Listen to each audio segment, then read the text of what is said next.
ngayon kasama natin ang ating provincial governor ng Ifugao Province at ito po nagpapasalamat po siya sa ating national government para dito sa first project ng 4PH ng ating Pangulo. The program of the President BBM, pamahay, pambansang pamahay para sa Pilipino.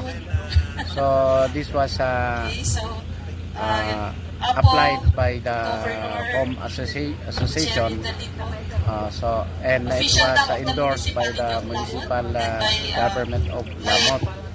So there are processes being conducted, and this is accordingly it will be paid by through the Pag-ibig funds.